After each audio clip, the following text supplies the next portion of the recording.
Bonsoir, je vous retrouve avec plaisir pour poursuivre la transmission des communications émanant du groupe sacerdotal d'en haut, les princes Melchisédek.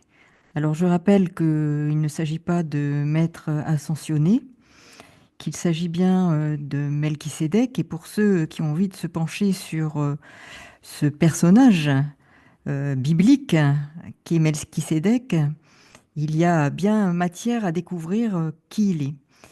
Et donc, là, il est question de transmission depuis des années de ce groupe des grands princes Melchisédek qui transmettent un enseignement que je qualifie d'enseignement initiatique d'une haute portée qui permet, à la force d'écouter, de lire, de relire, de reprendre ces communications, d'ouvrir, d'ouvrir la conscience et d'élever notre âme. Alors, ils évoquaient bien des sujets, et notamment ce qui concerne les autres mondes. Alors voici quelques informations. Le placenta est ouvert et les enfants sont nés. Pour vous, il s'agit d'une découverte, alors que ces 21 planètes émanent d'une vie nouvelle qui vient de leur être implantée et qui favorise leur perception par vos savants. 8 comètes encore vont se faire remarquer d'ici à peu de temps de votre calendrier de la Terre. Il y a 11 planètes qui possèdent déjà des vies à base d'oxygène et dont les habitants sont encore invisibles à vos yeux d'humains.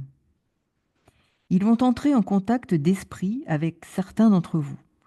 De nombreuses formes de vie seront découvertes, mais leurs aspects ne revêtant pas les mêmes formes et caractéristiques identiques à celles connues par vos savants, il en résultera des freins dans la compréhension, l'acceptation et votre évolution. Nous vous expliquerons très prochainement les suites de ce nouvel enseignement. Les comètes bombardent pour féconder les lieux où elles passent et de quel ordre auquel elles appartiennent. Les comètes sont elles aussi habitées par des entités qui participent à la mise en place de certains systèmes de vie. Ces entités n'ont pas votre aspect. Les habitants ou peuples de constellations et planètes appartenant à notre univers et des peuples en provenance d'autres univers sont et ont toujours été présents. Mais actuellement, ils sont en grande activité. Pour certains en particulier, car bien qu'ils n'interviennent pas directement dans nos choix, ils sont vigilants quant à ce que nous pourrions faire. Et je pense à l'utilisation de l'arme atomique, car celle-ci aurait une incidence évidente sur leur vie et les mondes qu'ils occupent. Nous sommes sous observation, voire sous une forme de contrôle, car susceptibles de faire de graves erreurs. Par ailleurs, des êtres extraterrestres, mais aussi des entités de plans énergétiques différents du nôtre, de basse extraction, non pas toujours des extraterrestres, mais des entités aux fréquences vibratoires très basses, sont très présentes pour insuffler aux êtres humains des émotions et pensées toxiques qui génèrent ce dont elles ont besoin pour vivre et se développer. Ces entités proviennent de lieux, planètes ou autres, mais ne sont pas des entités de plan vibratoire de la nature des incorporels. Ils peuvent néanmoins se transformer à souhait et venir incorporer les humains pour les mettre sous contrôle émotionnel ou de pensée afin de les faire agir à leur guise. Comme des vampires, ils peuvent s'abreuver de sang, le véhicule de l'âme, cette précieuse partie de notre être qui nous suit dans notre translation et doit être nourrie du meilleur pour s'élever, grâce à de hautes vibrations, vers les plans les plus élevés en adéquation et concordance.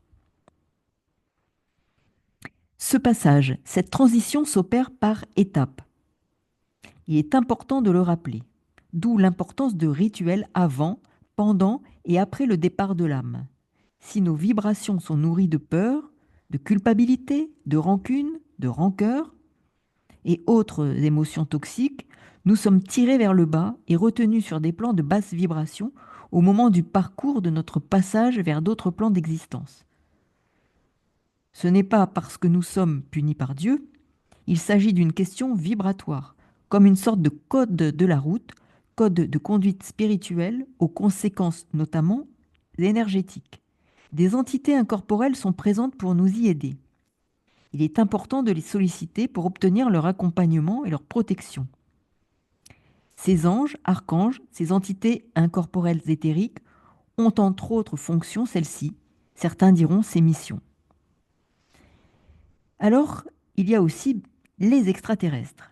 Pour ce qui relève des extraterrestres, des intraterrestres et des infraterrestres, ils sont bien présents également.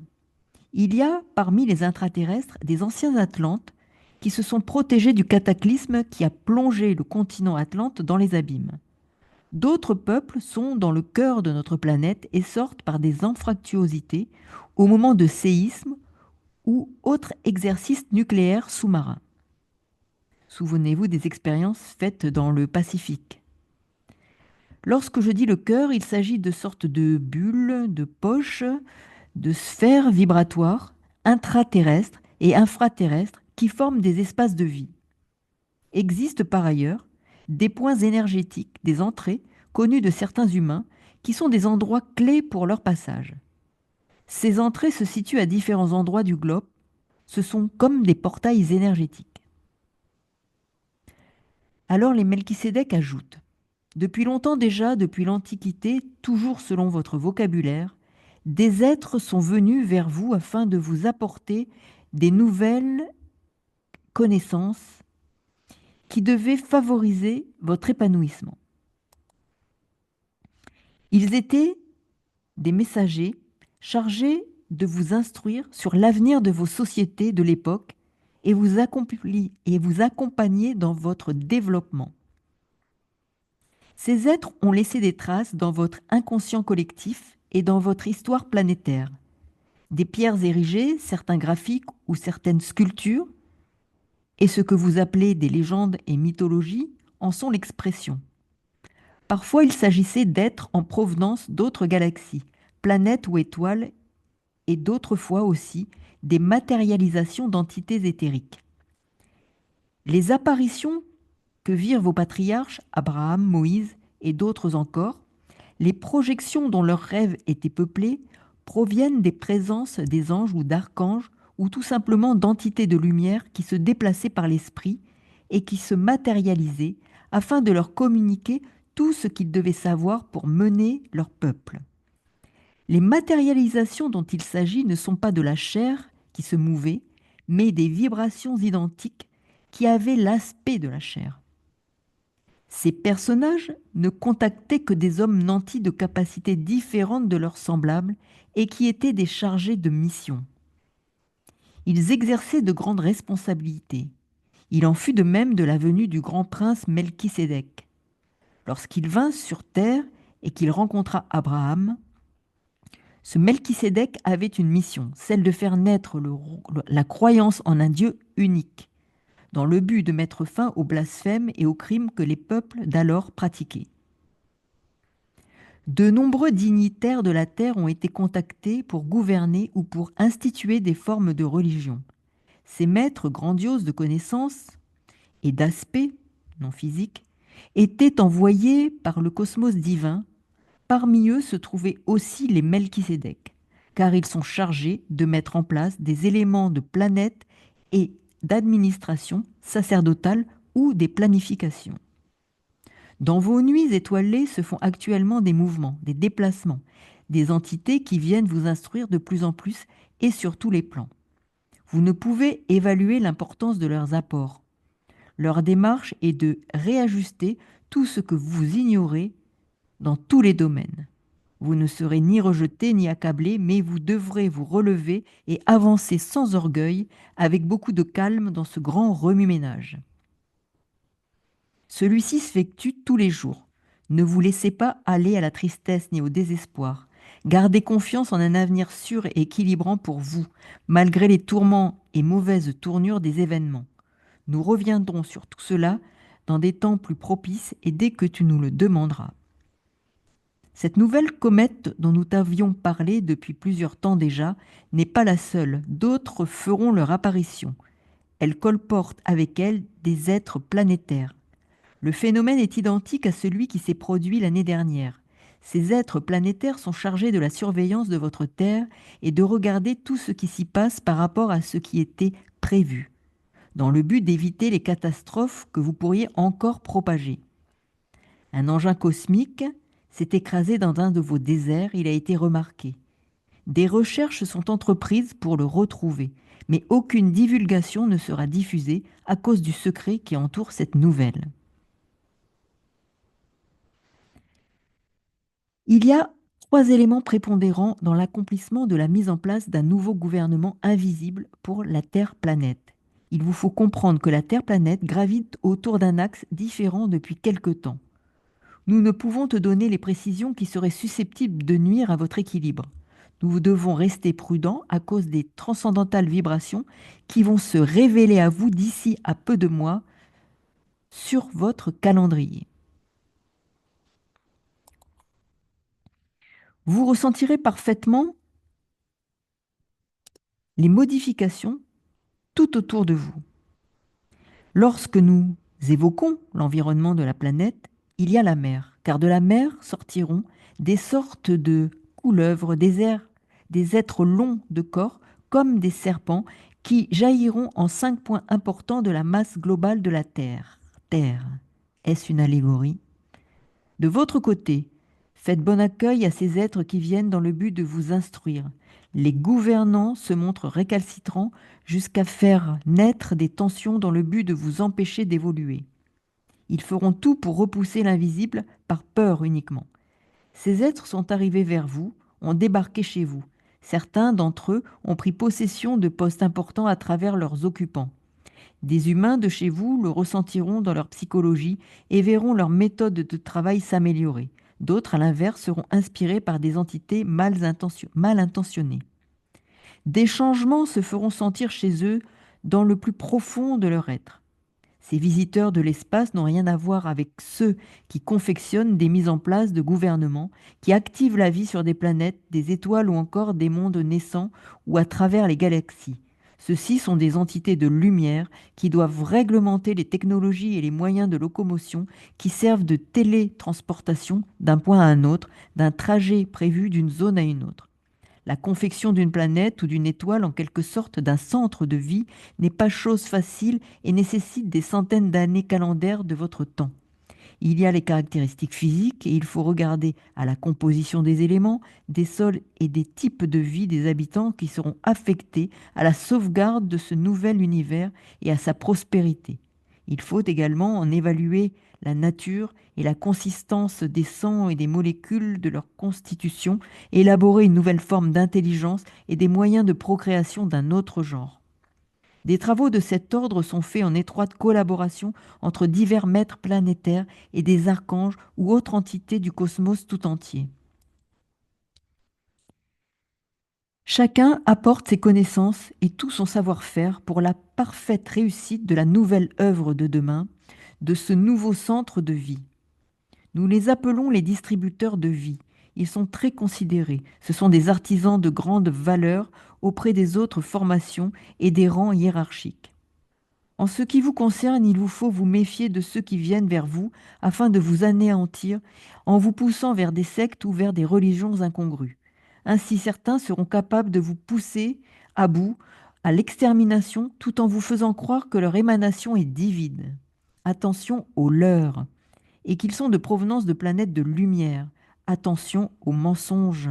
Si les humains ne sont pas en harmonie avec les forces de l'esprit en eux, et s'ils ne sont pas à la recherche d'une forme de spiritualité, ils succomberont et basculeront dans le gouffre des bas-fonds des mondes amphériques où leur récupération sera plus difficile. Les mondes amphériques correspondent à ce que vous appelez le bas astral. Ces êtres de basse extraction mettent en place des formes de vie qui leur conviennent afin d'accaparer le pouvoir dans tous les mondes, sauf à partir du 3e ou 4e plan des royaumes d'en haut. Là, cela devient impossible. Ils confectionnent des entités nébuleuses qui correspondent à leurs exigences, à leurs décisions et à leurs besoins. Leurs serviteurs sont des esclaves et servent à toutes sortes d'expériences. Par leur constitution, ils sont pleins de faiblesse et d'orgueil, nantis de beaucoup de colère, de haine, d'agressivité et capables des pires aberrations sur tous les plans. Ils ignorent l'amour sous toutes ses formes. Certains de ces êtres ont appartenu à la Terre-planète auparavant. La vie qu'ils y ont menée, parsemée d'actes et de faits des plus répréhensibles, dangereux et désastreux, ne leur a pas permis de trouver dans le lieu où ils ont été conduits le repos et la lumière nécessaires. Leurs sombres sentiments, car ils en sont encore pleins, les poussent à rester sur les lieux de leur forfaiture et à propager les mêmes erreurs qu'ils commirent lors de leur ancienne vie. Durant ce retour en réincarnation, si l'on peut l'exprimer ainsi, bien que ce ne soit pas une réincarnation, mais plutôt une incorporation, il arrive parfois qu'ils réussissent à s'intégrer à la constitution d'un individu vivant, quel que soit son âge, pour continuer à travers l'âme de ce dernier sa vie de tourment. C'est ce que vous appelez un possédé. Il se greffe surtout sur ceux qui n'ont pas une grandeur d'âme à toute épreuve. Parmi ces esprits pleins de noirceur, il existe certains intraterrestres, certains infraterrestres ou des extraterrestres comme déjà expliqué. Parmi ces derniers, il y en a des dangereux. Ils foisonnent en ce moment dans votre patrie terrestre et vous apportent à profusion toutes sortes de dépravations et de calamités. Certains sont chargés de produire sur vous des maladies graves ou des états d'anéantissement, des sortes de faiblesses mentales ou folies incompréhensibles. Dans vos centres de soins psychiatriques existent des cas de possession par des esprits errants. Il existe beaucoup de malades atteints par ces troubles de l'âme que votre science ne peut soigner. Ces contingents de combat ont envahi 3 planètes actuellement. Ces entités se nourrissent des énergies qu'elles génèrent en provoquant des situations qui suscitent de la peur, de la haine, de la tristesse, de l'envie, de la jalousie et autres émotions de cette lignée de basse extraction. C'est pourquoi elles font tout pour créer le contexte favorable à leur développement. C'est pour cette raison, c'est pour cette raison que de Sirius, de Vega ou d'Altaïr, des énergies nouvelles de paix, d'amour et de tranquillité sont particulièrement en effervescence. Ces êtres extraterrestres doivent apporter au peuple en discorde et accaparé par des soucis comme ceux dont nous venons de te parler, les capacités pour l'accession à une plénitude dans les royaumes qui leur seront assignés. C'est aussi pourquoi, à plusieurs reprises, nous vous avions prévenu de vous préparer à partir vers une destination que nous ne pouvons pas encore vous donner. Voilà pour une poursuite de transmission de ces communications. Vous aurez compris combien l'on peut aujourd'hui vérifier dans notre monde actuel comment tout cela se met en œuvre, qu'il s'agit bien de choses qui sont hors du temps et dans le temps et qui se manifestent aujourd'hui dans notre monde. À très bientôt pour de nouvelles transmissions. Je vous souhaite une bonne soirée. À bientôt. Au revoir.